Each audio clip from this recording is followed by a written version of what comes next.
Okay, so this is the Module 8 lab activity about magnetic induction. What it hopes to teach you is that there is a relationship between magnetic field and the electric current in a wire. So let's begin.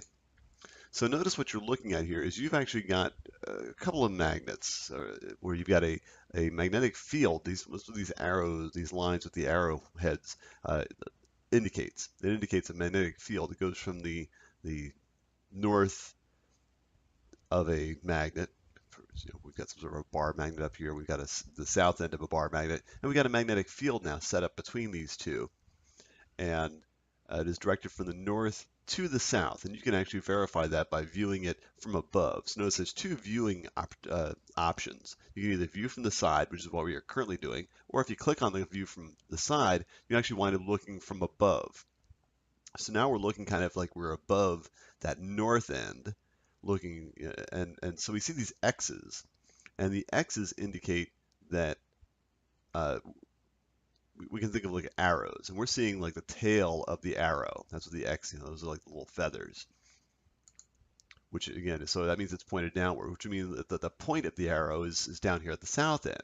Now you can verify that by actually flipping your magnet. If we flip our magnet, notice if, from viewing from the side now, our arrows have changed. So now our arrows are pointing upward. And if we view from above, we should see dots. And that's what we indeed see. We see the arrow ahead here. Okay, so that's essentially the two different views you can have. And I'm going to go ahead and flip it back to its original configuration. Now, a lot of the rest of the lab is just a matter of just following the instructions. So question 1 says click on move horizontal. Well, when you click move horizontal, you're going to see you've got a little loop of wire here, and to the wire is attached a light bulb. And so you're supposed to move the thing horizontal, let it go through your magnetic field, and then describe what happens. So I'm not going to show you what happens. You're going to do it yourself. Question 2, same sort of thing. You want to sort of follow the directions. It tells you that you want to rotate the coil in this case. So again, when you rotate the coil, notice what happens. It just sort of starts to spin. And so you want to rotate the coil until it gets to the point where it looks like a big old O. And I've got pictures in there that hopefully you can sort of try to match. But that's essentially the configuration you want for your coil in question 2. And again, you move it horizontal and see what happens and answer the question. In question 3, you're actually going to have your coil inside the magnetic field, but you want to make sure that the light bulb is outside the field. And then what it wants you to do is it wants you to move the thing vertically. It wants you to move it up and down and see what happens. Okay. Question 4 wants you to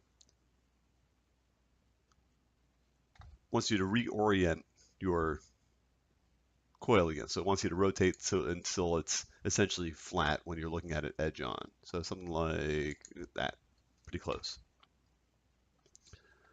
Again, move the coil into the field, make sure the light is outside the field, and again, it wants you to move it vertically. Okay. Question 5 wants you to, while the coil is in the field, it wants you to rotate it and let it do at least one rotation, and again, describe what's happening. Okay, so notice I'm doing all these outside the field because I don't want to give away the experience. You're going to actually do this yourselves. Now, in question 6, it wants you to rotate your coil so that it's nice and flat when you're looking at it edge on. Of course, it's inside your field. And now what it wants you to do is it wants you to vary the magnetic field. So notice that when I click vary B, the B stands for magnetic field, and it's given in Teslas. I notice that they get darker and wider, and then they get thinner and dimmer. That's just a variation of the magnetic field. It goes from being strong to being weak to being strong again, et cetera, et cetera. So you're going to let the magnetic field vary when your coil is in there and describe what happens. Then tells you in question 7 to stop varying, and now just flip your magnet. So instead of having the vary, now you're just going to change the orientation of your magnetic field, have it going from downward to upward and back and forth. That's question 7. Question 8 asks you to rotate it. So you need to rotate your coil, get it in a nice big old O position, and do essentially the same things you just did. So again, click on Vary B. While your coil is inside the magnetic field, let it vary a little bit, describe what happens, and then finally, in question 9, you're going to flip your magnet several times, describe what happens. So there you go. Enjoy.